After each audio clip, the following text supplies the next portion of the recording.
രാത്രിയിൽ സ്വർഗീയ മൂടുപടത്തിനു താഴെ മിന്നിത്തിളങ്ങി നിൽക്കുന്ന നക്ഷത്രങ്ങളെ മനുഷ്യരാശി നിരീക്ഷിക്കാൻ തുടങ്ങിയിട്ട് ആയിരക്കണക്കിന് വർഷങ്ങളായി. പണ്ട് നമുക്ക് രാത്രിയിലെ വഴികാട്ടികളായിരുന്നെങ്കിൽ ഇന്ന് പ്രപഞ്ചത്തിന്റെ അത്ഭുതങ്ങൾ മനസ്സിലാക്കാനുള്ള വജ്രങ്ങളാണ് ഈ ജ്വലിച്ചു നിൽക്കുന്ന ഓരോ നക്ഷത്രവും. നല്ല തെളിഞ്ഞ ആകാശമാണെങ്കിൽ രാത്രി സമയത്തിൽ 2000 മുതൽ 3000 നക്ഷത്രങ്ങളെ വരെ നമുക്ക് നഗ്നനേത്രങ്ങളാൽ കാണാൻ സാധിക്കും. എന്നാൽ നമ്മുടെ ഗാലക്സിയിൽ 10,000 കോടിയിലേറെ നക്ഷത്രങ്ങളുണ്ട്. പ്രത്യക്ഷത്തിൽ ആകാശത്തിൽ തിളങ്ങി നിൽക്കുന്ന നക്ഷത്രങ്ങളെല്ലാം ഒരുപോലത്തെ നക്ഷത്രങ്ങളായിട്ടായിരിക്കും കാണപ്പെടുന്നത്. എന്നാൽ യഥാർത്ഥത്തിൽ പ്രപഞ്ചത്തിലെ മറ്റെല്ലാ വസ്തുക്കളെയും പോലെ നക്ഷത്രങ്ങളും പല വിധത്തിലുണ്ട്. സൂര്യന്റെ 10,000 മടങ്ങ് വലിപ്പമുള്ള നക്ഷത്രങ്ങളെ മുതൽ ഉള്ളിൽ ബ്ലാക്ക് ഹോൾസിനെ വച്ചിരിക്കുന്ന നക്ഷത്രങ്ങളെ വരെ നമ്മുടെ പ്രപഞ്ചത്തിൽ കാണാൻ സാധിക്കും. ഇങ്ങനെ പ്രപഞ്ചത്തിൽ കാണപ്പെടുന്ന കോടാനുകോടി നക്ഷത്രങ്ങൾ വൈവിധ്യമാർന്നതും അതിശയിപ്പിക്കുന്ന അത്ഭുതങ്ങൾ നിറഞ്ഞതുമാണ്. അപ്പോൾ പ്രപഞ്ചത്തിൽ എത്ര തരം നക്ഷത്രങ്ങൾ ഉണ്ടെന്നും അവയുടെ അത്ഭുതാവഹമായ പ്രത്യേകതകൾ എന്താണെന്നും നമുക്ക് നോക്കാം.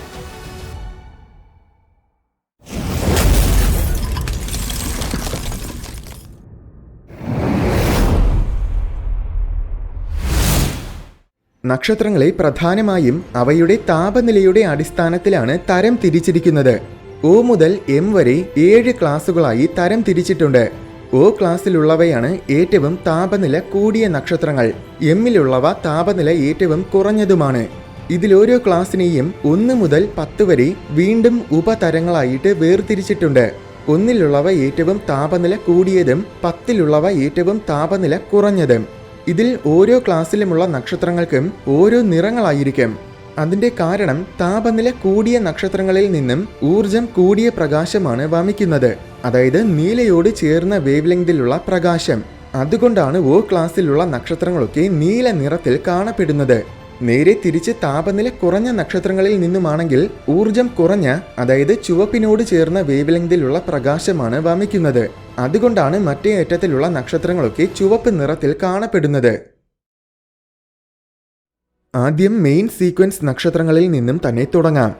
മധ്യഭാഗത്തിൽ ഹൈഡ്രജനെ ഹീലിയമാക്കി മാറ്റിക്കൊണ്ടിരിക്കുന്ന നക്ഷത്രങ്ങളാണ് മെയിൻ സീക്വൻസ് സ്റ്റാർസ്. ഇത്തരം നക്ഷത്രങ്ങൾ പല വലിപ്പത്തിലും മാസിലും ഉണ്ടായിരിക്കും. നമ്മുടെ ദൃശ്യപ്രപഞ്ചത്തിൽ തന്നെ 90% നക്ഷത്രങ്ങളും മെയിൻ സീക്വൻസ് നക്ഷത്രങ്ങളാണ്. നമ്മുടെ സ്വന്തം നക്ഷത്രമായ സൂര്യനും ഒരു മെയിൻ സീക്വൻസ് നക്ഷത്രമാണ്. മെയിൻ സീക്വൻസിൽ തന്നെ പല തരത്തിലുള്ള നക്ഷത്രങ്ങളുണ്ട്. അതിലൊന്നാണ് യെല്ലോ ഡ്വാർഫ് സ്റ്റാർസ്. നമ്മുടെ സൂര്യൻ ഒരു യെല്ലോ ഡ്വാർഫ് നക്ഷത്രമാണെന്ന് നിങ്ങൾ പലപ്പോഴും കേട്ടിട്ടുണ്ടായിരിക്കും. എന്നാൽ അത് വെറും ഒരു പേര് മാത്രമാണ്. ആ പേര് സാങ്കേതികമായിട്ട് ശരിയാണെങ്കിലും പ്രായോഗികമായിട്ട് തെറ്റാണ്. എന്തെന്നാൽ നമ്മുടെ സൂര്യൻ ഒരു മഞ്ഞ നക്ഷത്രവുമല്ല, ചെറിയ നക്ഷത്രവുമല്ല. സൂര്യന്റെ 5 മടങ്ങിൽ താഴെ മാസ്സുള്ള നക്ഷത്രങ്ങളെയാണ് ഡ്വാർഫ് ഗണത്തിൽ പെടുത്തുന്നത്. ഭൂമിയുടെ അന്തരീക്ഷം സൂര്യപ്രകാശത്തിന്റെ നീലയോട് ചേർന്ന വേവ് ലെങ്തിനെ കൂടുതൽ സ്കാറ്റർ ചെയ്യും. അപ്പോൾ അന്തരീക്ഷം കടന്നു വരുന്നതിൽ കൂടുതലും ചുവന്ന വേവ് ലെങ്തിനോട് ചേർന്ന പ്രകാശമായിരിക്കും. അതുകൊണ്ടാണ് സൂര്യനെ നമ്മൾ മഞ്ഞ നിറത്തിൽ കാണുന്നത്. ഇങ്ങനെയാണ് സൂര്യന് യെല്ലോ ഡ്വാർഫ് എന്ന് പേര് കിട്ടിയത്. യഥാർത്ഥത്തിൽ സൂര്യന് വെള്ള നിറമാണ്. കാരണം എല്ലാ വേവ് ലെങ്തിലുമുള്ള പ്രകാശവും സൂര്യൻ പുറത്തുവിടുന്നുണ്ട്. എല്ലാ നിറങ്ങളും കൂടി ചേരുമ്പോഴാണ് വെള്ള നിറമുണ്ടാകുന്നത്. മറ്റൊരു കാര്യമെന്നത് സൂര്യനെ യെല്ലോ നക്ഷത്രം എന്ന് പറയുന്നതിനേക്കാൾ പച്ച നക്ഷത്രം എന്ന് പറയുന്നതാണ് കൂടുതൽ ശരി. എന്തെന്നാൽ സൂര്യപ്രകാശത്തിന്റെ സ്പെക്ട്രം നോക്കുമ്പോൾ അതിൽ കൂടുതലുമുള്ളത് പച്ച നിറത്തിന്റെ വേവ് ലെങ്ത് ആണ്. പക്ഷേ നമ്മുടെ കണ്ണുകൾക്ക് ഒരിക്കലും പച്ച നക്ഷത്രങ്ങളെ കാണാൻ സാധിക്കില്ല. കാരണം ഒരു നക്ഷത്രത്തിന് പച്ച നിറത്തിലുള്ള പ്രകാശം പുറത്തുവിടാനുള്ള താപനിലയുണ്ടെങ്കിൽ തീർച്ചയായും അത് നീലയും ചുവപ്പും മഞ്ഞയും വേവ് ലെങ്തിലുള്ള പ്രകാശവും വൻതോതിൽ പുറത്തുവിടുന്നുണ്ടായിരിക്കും. ഈ നിറങ്ങളെല്ലാം കൂടി ചേരുമ്പോൾ അത് വെള്ള നിറമായിട്ടേ നമ്മുടെ കണ്ണുകൾക്ക് തോന്നുകയുള്ളൂ. അതുകൊണ്ട് സാധാരണഗതിയിൽ ഒരിക്കലും നമുക്ക് പ്രപഞ്ചത്തിൽ ഒരു പച്ച നക്ഷത്രത്തിനെ കാണാൻ പറ്റില്ല. സൂര്യന്റെ ശരാശരി ഉപരിതല താപനില എന്നത് ഏകദേശം 5600 ഡിഗ്രി സെൽഷ്യസ് ആണ്.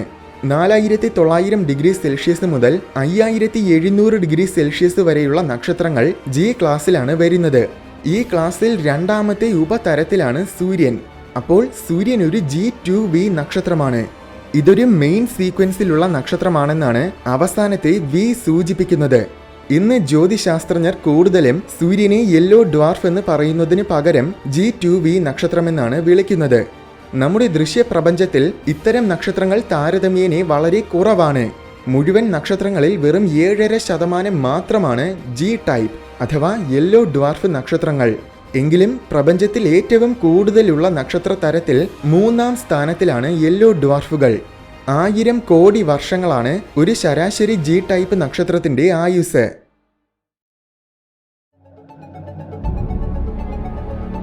യെല്ലോ ഡ്വാർഫ് കഴിഞ്ഞാൽ പിന്നെ പ്രപഞ്ചത്തിൽ ഏറ്റവും കൂടുതലുള്ളത് കെ ടൈപ്പ് അഥവാ ഓറഞ്ച് ഡ്വാർഫ് നക്ഷത്രങ്ങളാണ്. കൂടുതൽ എന്ന് പറയുമ്പോഴും ആകെ മൊത്തം 12% നക്ഷത്രങ്ങൾ മാത്രമാണ് ഓറഞ്ച് ഡ്വാർഫ്സ്. സൂര്യന്റെ 40 മുതൽ 80% വരെയായിരിക്കും ഒരു ശരാശരി ഓറഞ്ച് ഡ്വാർഫ് നക്ഷത്രത്തിന്റെ മാസ്. ഏകദേശം സൂര്യന്റെ അത്രത്തോളം തന്നെ വലിപ്പവും ഉണ്ടായിരിക്കും. സൂര്യനെ പോലെയുള്ള നക്ഷത്രങ്ങളെക്കാൾ കൂടുതൽ കാലം നിലനിൽക്കുന്നവയാണ് ഓറഞ്ച് ഡ്വാർഫുകൾ. 1500 കോടി വർഷങ്ങൾ മുതൽ 4500 കോടി വർഷങ്ങൾ വരെയാണ് ഒരു ശരാശരി ഓറഞ്ച് ഡ്വാർഫ് നക്ഷത്രത്തിന്റെ ആയുസ്. മാസ് കുറവായതുകൊണ്ടാണ് അവ കൂടുതൽ കാലം നിലനിൽക്കുന്നത്. നക്ഷത്രങ്ങളുടെ മാസ് കുറയുന്നതിനനുസരിച്ച് അവ കൂടുതൽ കാലം നിലനിൽക്കും. എന്തെന്നാൽ മാസ് കുറയുമ്പോൾ അവയുടെ മധ്യഭാഗത്തിലുള്ള സമ്മർദ്ദവും കുറയും. അനന്തരഫലമായി മധ്യഭാഗത്തിൽ നടക്കുന്ന ഫ്യൂഷൻ പ്രക്രിയയുടെ അളവും കുറയും. അപ്പോൾ അവയുടെ ഇന്ധനം വളരെ പതിയെ മാത്രമേ കുറയുകയുള്ളൂ. 3400 ഡിഗ്രി സെൽഷ്യസ് മുതൽ 4900 ഡിഗ്രി സെൽഷ്യസ് വരെയുള്ള നക്ഷത്രങ്ങളെയാണ് ഓറഞ്ച് ഡ്വാർഫ് സ്റ്റാർസ് ആയിട്ട് പരിഗണിക്കുന്നത്. ഇതിനു മുകളിൽ യെല്ലോ ഡ്വാർഫുകൾക്ക് മുകളിലാണ് എഫ് ടൈപ്പ് അഥവാ യെല്ലോ വൈറ്റ് നക്ഷത്രങ്ങൾ ഉള്ളത്. 5700 ഡിഗ്രി സെൽഷ്യസ് മുതൽ 7000 ഡിഗ്രി സെൽഷ്യസ് വരെയുള്ള നക്ഷത്രങ്ങളാണ് യെല്ലോ വൈറ്റ് നക്ഷത്രങ്ങൾ. ഇവ ദൃശ്യപ്രപഞ്ചത്തിൽ വെറും 3% മാത്രമേയുള്ളൂ. ഇവയ്ക്ക് പരമാവധി സൂര്യന്റെ 50%-ഓളം വലിപ്പവും മാസും കൂടുതലായിരിക്കും. അപ്പോൾ സ്വാഭാവികമായും ഇത്തരം നക്ഷത്രങ്ങളുടെ ആയുസ് യെല്ലോ ഡ്വാർഫ് നക്ഷത്രങ്ങളെക്കാൾ കുറവായിരിക്കും. ശരാശരി എഫ് ടൈപ്പ് നക്ഷത്രങ്ങൾ 200 കോടി വർഷങ്ങൾ മുതൽ 400 കോടി വർഷങ്ങൾ വരെയാണ് നിലനിൽക്കുന്നത്. എഫ് ടൈപ്പിന് മുകളിലാണ് എ ടൈപ്പ് നക്ഷത്രങ്ങൾ. ഇത്തരം നക്ഷത്രങ്ങൾ നമ്മുടെ ദൃശ്യപ്രപഞ്ചത്തിൽ വെറും 0.6% മാത്രമേയുള്ളൂ. 7000 ഡിഗ്രി സെൽഷ്യസ് മുതൽ 10000 ഡിഗ്രി സെൽഷ്യസ് വരെയുള്ള നക്ഷത്രങ്ങളാണ് എ ടൈപ്പ് സ്റ്റാർസ്. ഇവയ്ക്ക് നമ്മുടെ സൂര്യന്റെ 1.5 മടങ്ങ് മുതൽ 2 മടങ്ങ് വരെ വലിപ്പവും മാസും ഉണ്ടായിരിക്കും. അതുമാത്രമല്ല സൂര്യന്റെ 5 മുതൽ 25 മടങ്ങ് വരെ പ്രകാശ തീവ്രതയും ഉണ്ടായിരിക്കും. അതിനൊരുത്തമ ഉദാഹരണമാണ് സിറിയസ് നക്ഷത്രം. നമ്മുടെ രാത്രി ആകാശത്തിലെ ഏറ്റവും തിളക്കമാർന്ന നക്ഷത്രമായ സിറിയസിന് സൂര്യന്റെ 25.5 മടങ്ങോളം പ്രകാശ തീവ്രതയുണ്ട്. ഇതുവരെ പറഞ്ഞ 4 തരം നക്ഷത്രങ്ങളും, അതായത് എ മുതൽ കെ വരെയുള്ള നക്ഷത്രങ്ങളെല്ലാം ഏകദേശം ഒരേപോലത്തെ നക്ഷത്രങ്ങളാണ്. അവയെ കാണാനും അവയുടെ സ്വഭാവ രീതികളും ജീവിത ചക്രങ്ങളും അങ്ങനെ എല്ലാം തന്നെ ഏകദേശം സമാനമാണ്. ഈ നക്ഷത്രങ്ങളെല്ലാം നശിക്കുന്നതും ഒരുപോലെയാണ്. എങ്ങനെയെന്നാൽ അവയുടെ കോറിലുള്ള ഇന്ധനം തീരുമ്പോൾ അവ വലിയ റെഡ് ജയന്റ് നക്ഷത്രങ്ങളായി മാറും. ദൃശ്യപ്രപഞ്ചത്തിലെ ഏറ്റവും ഭീമാകാരമായ നക്ഷത്രങ്ങളിലൊന്നാണ് റെഡ് ജയന്റ് നക്ഷത്രങ്ങൾ. പരമാവധി സൂര്യന്റെ 8 മടങ്ങോളം വരെ മാസുള്ള നക്ഷത്രങ്ങളാണ്. അവയുടെ കോറിലുള്ള ഹൈഡ്രജൻ തീരുമ്പോൾ പുറം ഭാഗം വികസിക്കുന്നതിന്റെ ഫലമായി അവ റെഡ് ജയന്റ് നക്ഷത്രങ്ങളായി മാറുന്നത്. നമ്മുടെ സൂര്യനും ഇതുവരെ പറഞ്ഞ 4 തരം നക്ഷത്രങ്ങളും അവയുടെ ജീവിതചക്രത്തിന്റെ അവസാനമാകുമ്പോൾ ഇതുപോലെ ചുവന്ന ഭീമൻ നക്ഷത്രങ്ങളായി മാറും. ഒരു ശരാശരി റെഡ് ജയന്റ് നക്ഷത്രത്തിന് സൂര്യന്റെ 100 കണക്കിന് മടങ്ങ് വലിപ്പമുണ്ടായിരിക്കും. പക്ഷേ മാസ് ആണെങ്കിൽ സൂര്യന്റെ 40% മുതൽ 2 മടങ്ങ് വരെ മാത്രമേ ഉണ്ടായിരിക്കുകയുള്ളൂ. അതുപോലെ തന്നെ താപനിലയും കുറവായിരിക്കും. പരമാവധി 4000 ഡിഗ്രി സെൽഷ്യസ് വരെ മാത്രമായിരിക്കും താപനില. 65 പ്രകാശവർഷങ്ങൾക്കകലെയുള്ള അൽഡെബറാൻ നക്ഷത്രമാണ് ഇതിന്റെ ഒരു ഉദാഹരണം. ഈ നക്ഷത്രത്തിന് സൂര്യന് സമാനമായ മാസ് ആണെങ്കിലും സൂര്യന്റെ 45 മടങ്ങ് വലിപ്പമുണ്ട്. റെഡ് ജയന്റ് ആയ ശേഷവും പല ദശകോടി വർഷങ്ങൾ മുതൽ ഏതാനും ചില ശതകോടി വർഷങ്ങളോളം കാലം വരെ ഒരു റെഡ് ജയന്റ് നക്ഷത്രം നിലനിൽക്കും. പല കോടി വർഷങ്ങൾ കഴിയുമ്പോൾ റെഡ് ജയന്റുകളുടെ പുറംഭാഗങ്ങളെല്ലാം പതിയെ ബഹിരാകാശത്തിലേക്ക് വ്യാപിച്ച് നശിച്ചു പോകും. അങ്ങനെയാണ് മനോഹരമായ നെബുലകൾ ഉണ്ടാകുന്നത്. ഈ നെബുലകളിൽ കാണുന്ന വർണ്ണശബളമായ വാതകങ്ങളും പൊടിപടലങ്ങളുമെല്ലാം ഇതുപോലെ പണ്ട് നശിച്ച നക്ഷത്രങ്ങളിൽ നിന്നും പുറന്തള്ളപ്പെട്ടവയാണ്. പക്ഷേ അപ്പോഴും നക്ഷത്രം പൂർണ്ണമായും നശിക്കുകയില്ല. അവയുടെ വളരെയേറെ സാന്ദ്രത കൂടിയ കോർ ഭാഗം അപ്പോഴും അവശേഷിക്കും. അതാണ് വൈറ്റ് ഡ്വാർഫ്. അപ്പോൾ വൈറ്റ് ഡ്വാർഫ് നക്ഷത്രങ്ങൾ എന്നത് യഥാർത്ഥ നക്ഷത്രങ്ങളല്ല, മറിച്ച് പണ്ട് നശിച്ചു പോയ നക്ഷത്രങ്ങളുടെ അവശേഷിപ്പുകളാണ്. ഒരു ശരാശരി വൈറ്റ് ഡ്വാർഫിന് നമ്മുടെ ഭൂമിയേക്കാൾ കുറച്ചുകൂടെ വലിപ്പമേ ഉണ്ടായിരിക്കൂ. പക്ഷേ സൂര്യന്റെ പകുതിയോളം മാസ് ഉണ്ടായിരിക്കും. അപ്പോൾ അത്രയേറെ സാന്ദ്രത കൂടിയ വസ്തുക്കളാണ് വൈറ്റ് ഡ്വാർഫുകൾ. ഇവയിൽ യഥാർത്ഥ നക്ഷത്രങ്ങളിൽ സംഭവിക്കുന്നത് പോലെ ഉള്ളിൽ ഫ്യൂഷൻ പ്രക്രിയകളൊന്നും സംഭവിക്കുകയില്ല. ഫ്യൂഷൻ പ്രക്രിയ മാത്രമല്ല, യാതൊരു പ്രവർത്തനങ്ങളും ഇവയുടെ ഉള്ളിൽ നടക്കുകയില്ല. അതുകൊണ്ട് തന്നെ ഇവയ്ക്ക് സ്വന്തമായിട്ട് ഊർജം ഉൽപ്പാദിപ്പിക്കാനും കഴിയില്ല. പകരം നക്ഷത്രമായിരുന്ന സമയത്തിൽ ഇതിൽ ശേഖരിക്കപ്പെട്ട ഊർജത്തിനെയാണ് ഇത് പതിയെ പതിയെ പുറത്തുവിടുന്നത്. ഊർജം ഉൽപ്പാദിപ്പിക്കാൻ കഴിയില്ലെങ്കിലും പ്രപഞ്ചത്തിലെ ഏറ്റവും അവസാനത്തെ പ്രകാശ സ്രോതസ്സുകളായിരിക്കും ഈ വൈറ്റ് ഡ്വാർഫുകൾ. കാരണം ഒരു വൈറ്റ് ഡ്വാർഫ് നക്ഷത്രം പല ലക്ഷം കോടി വർഷക്കാലം നിലനിൽക്കും. അവസാനം ഈ വൈറ്റ് ഡ്വാർഫിലെ മുഴുവൻ ഊർജവും തീരുമ്പോൾ അതൊരു ബ്ലാക്ക് ഡ്വാർഫായി മാറും. പ്രപഞ്ചത്തിൽ ഇന്നേ വരെ ഒരു ബ്ലാക്ക് ഡ്വാർഫ് പോലും ഉണ്ടായിട്ടില്ല. എന്തെന്നാൽ ഒരു വൈറ്റ് ഡ്വാർഫും ബ്ലാക്ക് ഡ്വാർഫായി മാറാനുള്ള സമയമായിട്ടില്ല. കാരണം പ്രപഞ്ചമുണ്ടായിട്ട് ഏകദേശം വെറും 1370 കോടി വർഷങ്ങളെ ആയിട്ടുള്ളൂ. മെയിൻ സീക്വൻസിലെ ഏറ്റവും വലിയ 2 തരം നക്ഷത്രങ്ങളാണ് ബി ടൈപ്പും ഒ ടൈപ്പും. ബി ടൈപ്പ് നക്ഷത്രങ്ങളെ ബ്ലൂ ജെയിൻസ് എന്നാണ് പറയുന്നത്. സൂര്യന്റെ 2 മുതൽ 16 മടങ്ങ് വരെ മാസും 7 മടങ്ങ് വരെ വലിപ്പവുമുള്ള ഭീമൻ നക്ഷത്രങ്ങളാണ് ബ്ലൂ ജെയിൻസ്. 10,000 ഡിഗ്രി സെൽഷ്യസ് മുതൽ 30,000 ഡിഗ്രി സെൽഷ്യസ് വരെയാണ് ഇത്തരം നക്ഷത്രങ്ങളുടെ ഉപരിതല താപനില. ഇവ വളരെ അപൂർവമായിട്ട് മാത്രം കാണപ്പെടുന്ന നക്ഷത്രങ്ങളാണ്. വെറും 0.1% മാത്രമാണ് ബ്ലൂ ജെയിന്റ് നക്ഷത്രങ്ങൾ. ഇതിനൊരുത്തമ ഉദാഹരണമാണ് 250 പ്രകാശ വർഷങ്ങൾക്കകലെയുള്ള ആൽഫ വിർജീനേസ്. സൂര്യന്റെ 12 മടങ്ങ് മാസും 25,000 മടങ്ങോളം പ്രകാശ തീവ്രതയുമുള്ള നക്ഷത്രമാണ് ആൽഫ വിർജീനേസ്. ബ്ലൂ ജെയിൻസ് വളരെ മാസീവായതിനാൽ നേരത്തെ പറഞ്ഞതുപോലെ ഇവയുടെ ഇന്ധനം വളരെ വേഗം തീരും. പരമാവധി 10 കോടി വർഷങ്ങളാണ് ഒരു ശരാശരി ബ്ലൂ ജെയിന്റ് നക്ഷത്രത്തിന്റെ ആയുസ്. ഇന്ധനം തീരുമ്പോൾ റെഡ് ജെയിന്റ് ആയി മാറിയ ശേഷം ഒരു തീവ്രമായ വിസ്ഫോടനത്തോടെയായിരിക്കും ഇത്തരം നക്ഷത്രങ്ങൾ നശിക്കുന്നത്. എന്നാൽ ഇതിനേക്കാൾ ഭീമാകാരമാണ് ബ്ലൂ സൂപ്പർ ജെയിന്റ് നക്ഷത്രങ്ങൾ. 30,000 ഡിഗ്രി സെൽഷ്യസിന് മുകളിൽ താപനിലയും സൂര്യന്റെ 16 മടങ്ങിൽ കൂടുതൽ മാസമുള്ള നക്ഷത്രങ്ങളാണ് ഒ ടൈപ്പ് അഥവാ ബ്ലൂ സൂപ്പർ ജെയിന്റ് നക്ഷത്രങ്ങൾ. അത്യധികം ഭീമാകാരമായ ഈ നക്ഷത്രങ്ങൾ അതിവേഗം തന്നെ നശിച്ചു പോകും. പരമാവധി 1 കോടി വർഷക്കാലം മാത്രമേ ഇത്തരം നക്ഷത്രങ്ങൾ നിലനിൽക്കുകയുള്ളൂ. ഈ നക്ഷത്രങ്ങളാണ് പ്രപഞ്ചത്തിലെ ഏറ്റവും ശോഭയേറിയ നക്ഷത്രങ്ങൾ. സൂര്യന്റെ പല ദശലക്ഷക്കണക്കിന് മടങ്ങ് പ്രകാശ തീവ്രതയായിരിക്കും ബ്ലൂ സൂപ്പർ ജെയിന്റ് നക്ഷത്രങ്ങൾക്കുള്ളത്. ഇവ പ്രപഞ്ചത്തിൽ അത്യപൂർവമാണ്. പ്രപഞ്ചത്തിലെ വെറും 0.00003% നക്ഷത്രങ്ങൾ മാത്രമാണ് ബ്ലൂ സൂപ്പർ ജെയിന്റുകൾ. ഇതിന്റെ ഒരു ഉത്തമ ഉദാഹരണമാണ് 7500 പ്രകാശ വർഷങ്ങൾക്കകലെയുള്ള HD 93129. ഇതൊരു ട്രിപ്പിൾ സ്റ്റാർ സിസ്റ്റമാണ്. ഇതിലുള്ള 3 നക്ഷത്രങ്ങളും ബ്ലൂ സൂപ്പർ ജെയിൻസ് ആണ്. അതിലേറ്റവും വലിയ നക്ഷത്രത്തിന് സൂര്യന്റെ 110 മടങ്ങ് മാസും 23 മടങ്ങ് വലിപ്പവുമുണ്ട്. അതുമാത്രമല്ല സൂര്യന്റെ 15 ലക്ഷം മടങ്ങ് തീവ്രമായിട്ടാണ് ഈ ഒരൊറ്റ നക്ഷത്രം പ്രകാശിക്കുന്നത്.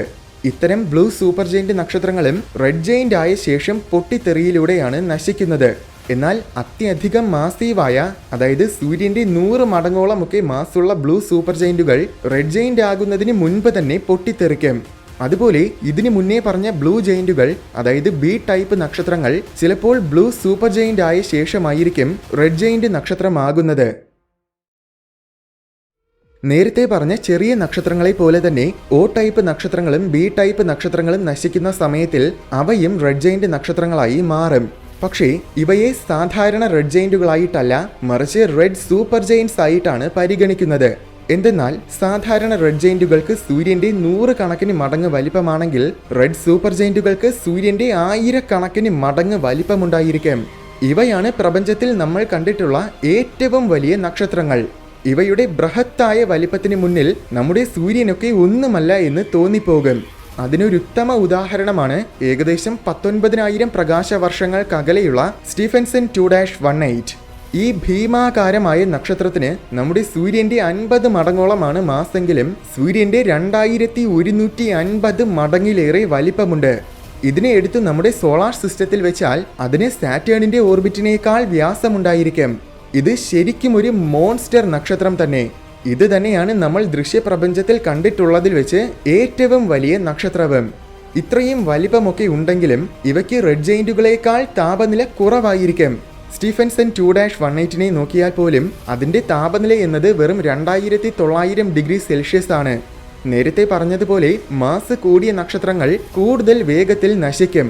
അതുകൊണ്ട് ഇത്തരം റെഡ് ജെയിന്റുകൾ പല ലക്ഷം വർഷങ്ങൾ മുതൽ ഏതാനും ചില ദശലക്ഷം വർഷങ്ങൾ വരെ മാത്രമേ നിലനിൽക്കുകയുള്ളൂ. പക്ഷെ ഇവ നശിക്കുമ്പോൾ അത്യധികം വിസ്മയാവഹമായ ഒരു പൊട്ടിത്തെറിയോടെയായിരിക്കും നശിക്കുന്നത്. അതിനെയാണ് സൂപ്പർനോവ എന്ന് വിളിക്കുന്നത്. ഏറ്റവും ശക്തമായ സൂപ്പർനോവകളെ ഹൈപ്പർനോവകളെന്നാണ് വിളിക്കുന്നത്.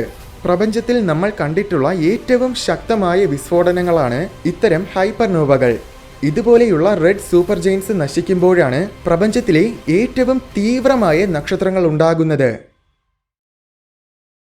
റെഡ് ജെയിന്റുകൾ നശിക്കുമ്പോൾ വൈറ്റ് ഡ്വാർഫുകൾ അവശേഷിക്കുന്നത് പോലെ റെഡ് സൂപ്പർ ജെയിന്റ് നക്ഷത്രങ്ങൾ നശിക്കുമ്പോൾ അവയുടെ അവശേഷിക്കുന്ന കോർ ഭാഗമാണ് ന്യൂട്രോൺ നക്ഷത്രമായി മാറുന്നത്.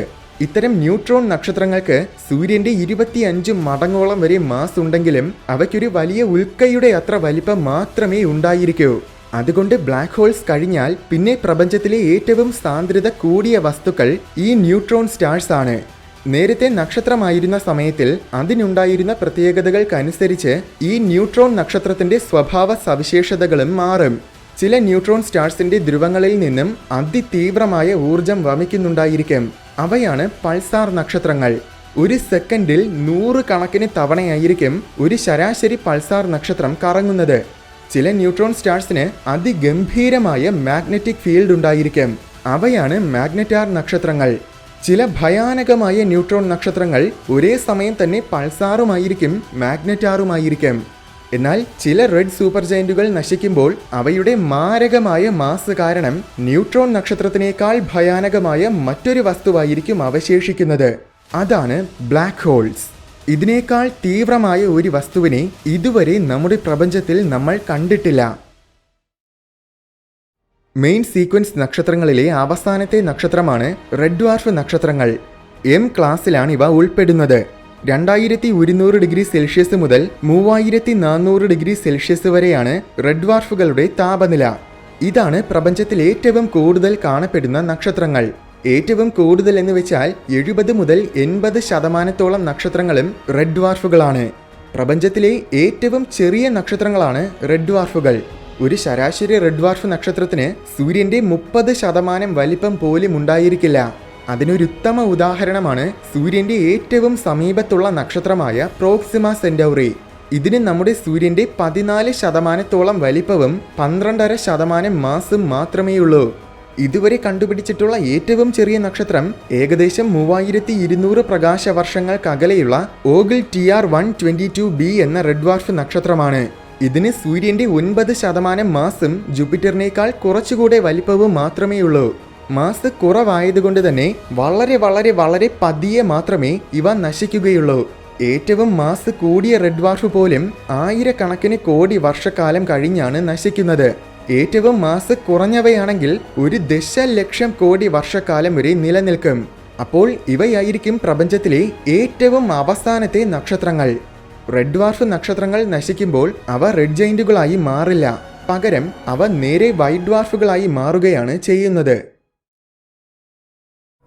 ഈ പറഞ്ഞ നക്ഷത്രങ്ങൾക്ക് പുറമെ quark star, strange star, black hole star, dark star, fuzzballs, electroweak stars, boson stars അങ്ങനെ പല തരത്തിലുമുള്ള നക്ഷത്രങ്ങളുണ്ട്.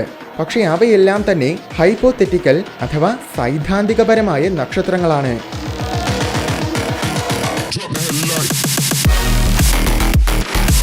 വീഡിയോ ഇഷ്ടമായെങ്കിൽ ലൈക്ക് ചെയ്യണമെന്നും ഇതുപോലെ കൗതുകവും വിജ്ഞാനവും നിറഞ്ഞ കൂടുതൽ വീഡിയോസ് കാണാനായിട്ട് ഈ ചാനൽ മറക്കാതെ സബ്സ്ക്രൈബ് ചെയ്യണമെന്നും ഓർമ്മിപ്പിക്കുന്നു.